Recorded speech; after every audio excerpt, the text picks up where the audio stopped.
Assalamu alaykum aziz qarindoshlar. Anglayotganinglar Zo'rdan Sabirning Archa yapriqi nomli povestining davomi. Kari suyi nemish qilaydi? Amdi gapni Rusuldan boshlayli. U hozir dehqon emas. 2 yildan beri u qo'liga ketman, nachoto olg'ini yo'q. Uning qo'llarining alqinda hozir qadoqlarmi tugagan. 4 odamning oldida 2 eg'iz gapni o'nglab qilolmaydigan oq ko'ngil dehqon hozir so'rinlarda hamma odamni o'ziga qartib oladigan, hatto ilm fan to'g'risidami aymanmasdan cho'ng gap qila oladigan Mamadonga aylangan. Navoda bir kishi adabiyot to'g'risida gap ochqudak bo'lsa, u gap qilg'uchining darhol shexini yuridi-da. Bo'ldi. U kitob menda bor. Men uni muncha 100 so'm xashlab paloni shahardan setib olgan, deydi. Uning ulfatlarimi har xil bekorchi, ko'ch-paqal qilg'uchilardan tortib, ba'zi idora boshliqlarimi uning bilan quyuq aralashadi. 40 necha yoshigacha otasining nasihatini o'z harakatiga o'lcham qilib kelgan bu dehqon hozir otasini ko'rishdan bezor. Otiga bo'lgan tug'ma hurmatla uni otasini oshkora silkib etishdan saqlab turibdi. Undaq bo'lmaganda u allaqachonlar otasini o'z ho'ylisiga yo'latmagan bo'ladi. Hozir u otasiga bo'lgan muomilda yolg'on aytishni birdan-bir vosita qilib olgan. Otasining topshirmalarini ma'qul javob bilan qabul qildi-da, pulining kuchi bilan o'rinlab bo'lib, o'zi bilgan sanamga dastlab yuraverdi. Uni nima o'zgartdi? Pul. Kim buzdi? Odam. Pul bilan odam yaxshi atalma. Bu ikki narsadan zerikadiganlar nihoyatda oz bo'lsa kerak. Osonlik qo'lga keladigan pulmi, seni setish uchun mehribonlik ko'rsatadigan odammi, ashu yaxshi nom bilan ataladi. Turmush lazzatini halol emgakdan izlamagan odam oshko'z chashqonga o'xshaydi. Hammaga o'zini urdi, oxiri qapqanda jon berdi. Albatta, bu xil muloyiza bilan Rusulning kelajagi ustidan hukm chiqarishga texi asos yo'q. Rusul o'zi tanlab olgan yo'l bilan ketyotdi. Uning kelajagi to'g'risida qalam egisi oldin bir nima deyishga ojizlik qiladi. Gapni bugungi Rusulning ahvoliga yo'tkayli. Nurg'un odamlar butun hayotida bir kunlik mashg'ulotini takrorlaydi. Lekin Rusulbek 2 yildan beri shunchalik xilma-xil harakatlar bilan vaqt o'tkazdiki, ko'p hollarda u nimalarni qilganini o'zimi aslay olmaydi. Mana u qip-qizil gilamlar bilan bezalgan uyda yumshoq tovar ko'plar bilan ma'mux yostiqlar ustida ko'zini ochdi. Uning yanida duxovi yotganni yerim yepinib olgan ayol chochlarini oq yostiqqa yeyib, qo'llarini ikki yoqqa tashlab uxlayotdi. Rusul ayolga qaradi. 2 oydan beri uning ko'nglini xush qilib kelayotgan nozik bel, yumshoq til, xushbo'y badallik bu ayol bugun birinchi qitim uningga sat va qo'rqinchli bilindi. Chunki Zaribxon uningga ta'ni gap qildi. Dadisining g'azabi uning ustiga Mazin oxunning bugun kechqurun uni to'sab, "Hey Rusulbek, nikoh o'qitishga qachon chaqirsan? Men Hamdul otangni ma'qulga keltirdim." Hi deb kulishi uning vahimasini teximi oshirayotgan edi. "Oy Hilimjodu, meni rasvo qilib tashlab oradiki 20 ming yuanni yemakchi ekansan-da?" deb tilidi u o'zicha xudonshib. Hilimjodu kim? U Rusulning do'sti, sherigi, uning qinidagi sap narsalarni chiqarib tashlab, badaniga falokatning undirmasini tergan odam shu. Rusul 1970-yili jonga tegadigan majlis, ko'rash, kuniga 3 vaqt yeyiladigan tamsiz zag'irdan qutulish uchun birinchi qitim dadisidan beso'roq ish izlab uydan chiqib Urumchiga keldi. U hech yerdan ish topolmadi. Urumchi vokzalining cho'ng zalida 3 kun yotdi. Bir kechasi qarnopslar qatorda lagerga yig'ilindi. Ani shu lagerda Elim bilan tanishdi. Elim uningga bozornini ochliq bilet berdi. Keyin ular ikkisi billa qechib turpanga keldi. 200 kunlik sargandallik hech narsa bilmaydigan dehqonga qo'saq beqish uchun rost gap qilish ziyonliq ekanligini his qildirdi. Men Gungshining saygo'yani edim. Urumchiga traktor olg'ili kelib, butun pul, bilet, tunishlarimni o'g'riga oldirib qo'ydim. Mana bu Rusulning birinchi qitim aytgan yolg'on gapi. Bilimiz, dedi yig'ilish punktining bosh xodimi qo'lini silkib. Sendek saygo'yan to'lib yetibdi. Traktor olarmish, xalqning yonchug'idagi pul, uydagi gilam, adiyal, sanduqdagi un bilan non, sen olmaydigan nima bor? Rusul bu haqoratlik gapga chiday olmay, saqalliq yuzini tutib yig'lavatdi. Ular shu ketisi qochdi. Elim tinmay so'zlaydi. Dehqon bo'lgandan beri oldinib kelayotgan haq, dedi Elim jadu qulluq chiqib turadigan o'ri ko'zini o'ynatib. Qaysi hukumat, qaysi boy, qaysi savdogar, qaysi bir shaharlik kasib dehqonni oldimaydi ekan? Dehqonning eg'izi quruq amchak bilan yaralganmidi? Bilamsan, dehqonning tari ni cho'kallarni samirtidi, ni esil zodilarni samirtidi. Dehqon bo'lmasa yer yuzida suv quruydi, dehqon bo'lmasa aldindigan odam bo'lmaydi. Menmi bir dehqon edim, aldandim, endi aldashni o'rganib oldim. Aşırı yetibdiman, yolg'on gap uchun unchalik jiq aql lozim emas. Ish qilib rost gap qilmasanglar bo'ldi. Ko'rdingmi? Buni kallak ochliq bildi. Buni kallak raq bildi. Hukumat qancha bilet chiqargan bo'lsa, shunchasini sotaman. Mo'rt kelsa, bir yerimning yonchug'ini quruq dapmi qo'yman. Mana mushunda qilib, buni kallak pulni yig'dim. Bu bir kallak 10, hatto 100 kallak bo'lgandichu. Men Helim jadu emas, Helim Axun, Helimjon, Helim apandi bo'la olayman. Marikalarda to'rning kallasi mening bo'ladi. İlibni bilmisammi, mollalar qiraatga taklif qiladi, g'ili bilim so'raydi. Hatto saqchilarmi meni ko'rganda velosipedidan tushadigan bo'ladi. Rusul Helim jaduga ayminib qaradi. Egiz dumchakrak bu odam 1 metrni bir chamdab, lo'ng'ildab Rusulga yondashib ketyotdi. Kim biladi, bir yerga apirib meni bo'g'ib o'ltiramdi dehi. Lekin meni o'ltirsa, jul kiyimlarim 10 tangaga yaramaydi-ku. Rusul shularni o'yladi. Har ehtimolga qarshi yonchug'iga 2 tal toshni selib oldi. Lekin uning vahimasi bekor bo'lib chiqdi. Atiganligi u Helimning mehribon, mard odam ekanligini bildi. Helim oshxonada Rusul uchun pulni aymay xashildi, bir qo'r ustuvashmi qilib berdi. 4 yanchuqliq chapon, seriq shapka uni yer islohot kadriga o'xshatib qo'ygan bo'lsa, Helimning topilishi bilan yangidan qo'ygan chechi uni kichikroq idora boshlig'iga o'xshatib qo'ydi. Ular nasval rang sumkalarni mo'rilarga silishib, bir yeziga yaqinlab keldi. Bir dehqon eshak karosini quruq qaydab ketyotdi. "Hey yo'ldosh", dedi Helim dehqonga qarab. "A ko'jang mushu mahallalikmi?" "Tushunmadim, Qodir apandim." "Akajon, deganlari..." "Hey tag'a, Urumchida ishlaydiganlardan kim bor bu yerda?" "Ha, mundaqdan, Imin Dangdangning cho'ng o'g'li ismi nimidi?" Dehqon peshonasini silab, sap-seriq tishini ko'rsatib, chigish saqilni titirtib kuldi. Kulganda uning sag'ush qoshlari orasidagi yashang'irab turadigan ko'zlari yumildi. "Ha, ras, Himit apandi, dashoda damdu, maribda damdu." Ular to'p-to'g'ri Daduy inqilobiy va Yuanxuy ishxonasiga yetib keldi. Inqilobiy va Yuanxuy jurini savossiz dehqon ekan. Helim uning ismini atab ko'rishdi. "Biz Himit Iminovning ahvolini egallab Urumchidan kelgan", dedi u.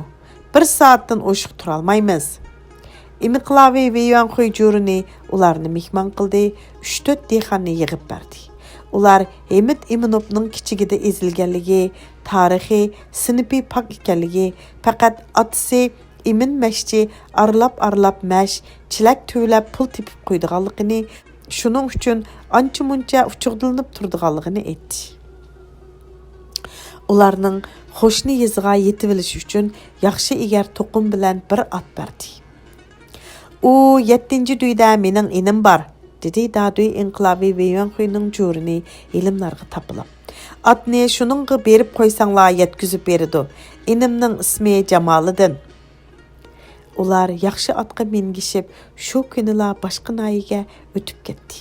Etini berib etayli, dedi Rasul 3 kundan keyin tog' tarafga ketib etib. Dehqonga uval boludu. Dehqon degan aldanğılı yaralgan. Sen aldımısan başqa birisi aldaydı. Kördünmü? Heliqi ağızdan neni düşüp qalgan jo'rinni, qaysi idardan isminglar nima deb so'rabmı qo'ymasdan atni to'qib berdi. Endi bu atni qozoqlarning ko'zini tengib, 1000 yuanga sotimiz, g'uljiga yetib berib olsaq toza aldindiganlar shu yerda. Rasul 6-7 aydan keyin xeli pulluq bo'lib uyga qaytib keldi. Kelgan kuni dadisidan tayoq yedi. Әдісі дадысы оны әкелген пулlarını musadir qildirib etdi. Özünü Daduyga topshirib berdi. 2 ay biz bekarga kesak qo'yg'izdi. O 1000 pandiyat deb o'z uyiga qaytib keldi de, zag'riga jab numurga ishlasammi, o'z uyim tinch, vahimsiz ekan degan yerga keldi. Yiroqlab ketdik. Endi gapni Rasulning bugungi kuniga yetkayli.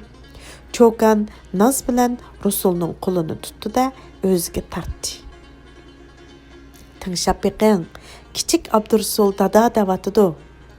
Rasul ayolning qo'lini asta ittirdi. Rasulmu, usulmu, tug'ilganda ko'rimiz. Nima? Gumoningiz bormi texi? Ayol jaynigiga tayinib o'ri turdi. Yuzsizlik qilsangiz. Rasul beshidagi sumkadan bir kallak pul chiqardi. Ma, 500 so'm. Mushuning bilan og'zingni yum. Nima? Sizning mushunda qildiganligingizni bilatdim. Endi chandingizmi? Sening qasding mush pulg'u, chandi pandi deb oshiq mashq emas ku biz. Ko'ngilni pul bilan setib olmoqchimisiz? Nima ko'ngil ekan? Dedi Rasul aldirab ko'ynigini kiyib. 6 balam bilan ayolim barlig'ini bilib turib, odamga yilimdek chaplashding. Birinchi ketisi masjidda sening bilan birga bo'lib qaptiman. Pulimni demisang mendek tombalga, saralikqa yaqin kelatdingmi? Hozirdan boshlab men seni tonimayman. Rasul o'rnidan dast turdi. Ayol yostiqni quchoqlab huvlab shig'ildi. Yig'i ovozini anglab uyga Helim kirdi. U hozir xelili qo'saq salgan, o'ri ko'zi nurlanib, qatang'ur yuzida ortiq ko'shlar paydo bo'lgan edi. U ikki qo'li bilan beliga taynib, "Nima qilmoqchisan?" dedi. "Arini ochiq qilmoqchiman." Rasul so'g'oqli javob berdi. "Meningkiga chiqib so'zlashimiz. Hozircha buni chiroylik bilan arini ochiq qilib beray." Rasul dalonga chiqib, ayolning nozliq ovozini oldi. "Aram 500 ma? Qolganini men." Rasul seskinib taloqqa qarab maqdi. U bog' eshigidan chiqib, ko'l bo'yiga bordi da, so'g'oq suv bilan yuz ko'zini yuvdi. Uning ko'ngli buzildi. Ruhiy azob uni qiynadi.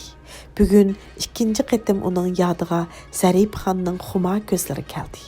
6 balasi, otasining g'azablik chiroyi, xulum xo'shna tonish bilishlarining masxiralik qarashlari uning vujudini o'rtmoqda edi. Avu ayoldan, bosh idorasining selig'idan, yana birisining jazosidan pul bilan qutulg'uli bo'ldi ekan. Lekin buni ruhiy tushkunlikdan qutulg'uli bo'lmaydigan o'xshaydi. Yiroqlarga bosh elib ketsam-chu, u chog'da otam meni qog'ivasiz-chu. Uning putlari titradi. Pul topaman deb beshimga balo deb oldim, dedi u tamaki o'rartib. Hammani qilgan sen Helim jadu. U 2 yil burungi ishni asildi. Rasul dadisining maslahati bilan setib berish planidan oshirgan uzumni rezinga chaqliq qarog'i besib 180 kilometrlik yo'lni besib Urumchiga keldi. Kishmish, qizil sayvi, oq sayvi üzümləri xuddi hozirla sapıqdan üzülgəndək paqrab turğunu üçün Ardaçov bazarında onun 600 kilo üzümü 2 gündəla setilib boldu. Axırqı bir yeşik setivatqanda bir qol onun üzüm tartıvatqan tarazisini kapda tutup aldı. "Oy, siz Helim axunmu?" dedi Rasul Helim jadunu tunup. Bo'ldi, qolganini shundaqla men olaman, dedi Elim Jadu bir yashik ho'l uzumga sanamayla 10 yuanlik puldan bir nechini tashlab. Hayda, harvang bilanla mening uyimga tart. Balixonliq uylar bor, qo'sh eshiklik cho'ng quru oldiga kelib to'xtagandan keyin Elim. Mushu joy meningki, bu yil 25 ming yuanga oldim, deb maqtandi. 8 egizlik uyda o'zim yolg'iz turman. Xotin balang demsina, balam belda, xotin yo'lda. Uyg'ur cho'kkanlari demsan, Xanzu ta'taylari demsan, hammasi meni yo'qlab turdi. Üzümni 2-chi qavatdagi ko'k eshiklik uyga akar. Eshak harvangni lampa ostiga chiqar. Rusul hayvatlik mehmonxonaga kirib, gilam ustida yukinib o'ltirdi. Elim uning qo'lidan tortdi. "Avu, lom sapamu mening, o'ltirgin, qop." "Bo'ldi, mushiyamu?" dedi Rusul qo'rinib. "Tura, gilamlarni qo'qmay dasavagin. Mening uyimga avliyo kelmaydi, sana o'xshash ovqatchilar keladi." Rusul lom safaga kelib o'ltirdi. Hamma baloyu afat mushu safaga o'ltirish bilan boshlandi. "Choy ish, qani, aytqina, a'zolaringdan quruq uzumingning kilosini necha puldan olg'il bo'ldi?" 3 qo'y 2 moddan olg'il bo'la. Sening qanchalik quruq uzuming bor? Kishmish, sayvi üzüm bulup 1 tonna chiqib qolamiki? 1 tonna? Kilosini 4 qo'y 9 moddan setib bersam, 1 tonna üzüming 4-5 ming qo'yga yaraydi. Qandaq deysan? Rasma, nadi shunda oldigan yap aka?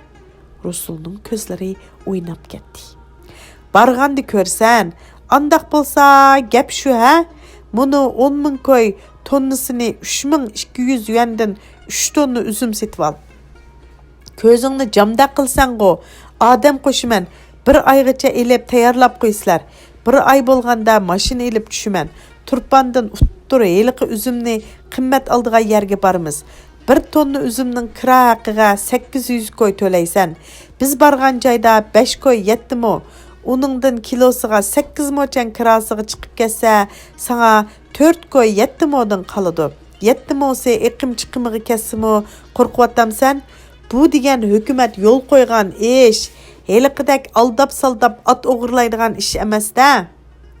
Kichikkina somkisi bilan tutqizilgan 10 ming yuan pul Rusulning qo'lida hozirli portlaydigan bomba turgandek qo'rqinchli bilingan edi. Elim Rusulning ling tasma bo'lib turayotganligini bayqadi-da, uningga yal berdi. "Nimadan qo'rqsan? Hukumat bankasini o'g'irlayotganing yo'q, yoki birorning temini teshiyotganing yo'q. Hukumat yo'l qo'ygan ish. Sen texi hech nima bilmaysan. 10 ming qo'y qanchalik pul bu? Boshqalarning qilayotgan ishini anglab qo'y. Yaqinda bir tungan bilan birga bo'lib qoldim. G'uljidan 4 tonna bimo yo'tkapti. Tonnasini 30 necha ming qo'ydan opdi. Ishkirga gapirib tonnasini 80 necha ming qo'ydan setib, 3-400 ming qo'y pulni sog'-salomat elib kepti. O'g'il bola degan mana 4 tonna bimoni yig'ib olish uchun bir necha nayni to'liq qo'lga olish kerak. Sen qo'rqsan dexe, shularmi deyxango, bir gungshining ta'minlash idorasining dasmayisi 50 ming qo'yda keladi. Heliq tunganning qancha? 5-6 gungshining dasmayisidan jiq, to'li bazgaklik qilmay mang, chiqib üzüm setib al. Ular bir oydan keyin sog'-salomat yo'lga chiqdi. Yaponiyaning ko'k mashinasi 4 tonna üzümni 4 odamni elib, to'p to'g'ra 2,5 kun yo'l mangdi. Bir shaharga kelib, yaxshi mehmonxonaga tushdi. Shaharlik savdo kooperativining boshlig'i Elim Rusullar bilan ayrim uchrashdi. Elim semiz, panoq, taqirbash jinglini, üzüm, qo'g'un, olmalar bilan mehmon qilib o'ltirib, oldiga 1000 so'm pulni qo'ydi. Boshliq Rusulga qaradi. Bu kerak yo'q. Bizni tezroq yo'lga solsingizlar bo'ldi, dedi Elim. Boshliq bir nimalarni yozdi. Atsila 4 tonna üzüm hukumat do'koniga 5 qo'y 2 moddan biraqla o'tkazildi. Rusulning qo'liga 4000 qo'ydak pul tegdi. Mana bu Shining shahri. dedi Yelim Rusulga maqtınıp. Bilemsen, sen hazır uyuңdan 1056 kilometr yiraqlıqta turvatsan. Köңlüň qaysı tamaşını xalaydı? Her qandığı qamlışıdı. Bilip qoy, pul, çıray, pul, qanat, pul, mansab, abroy, mərtibə, texila xotunungni dadangni oylawatamsınan. Xotun öz uyuңda aziz. Xotun degen bilen muңdaş qılı buludu, köңül aşqılı bolmaydı. Maşın üstüde dügdüyüp olturup soğdu qiynaldın. Әмді Japanın halavetini kördüğün çağ geldi. Halavetini öyümdü körey. Rusul o qitim rasla tapqan pulunu kökrigi tengip, öyge tiniç aman poyiz bilen qaytıp geldi. Lekin şu qitim Helim yapon maşinisi bilen aqsayğı berip, bir maşina 250 qoy besip kepti. Qoylarının aldı 25 qoy, kayni 18 qoyğu toqtaptı. Ürümçi turpanga ekilip aldını 120, kaynini 60 qoydan setipti. Bu ganimet payda onu qiziqtirdi.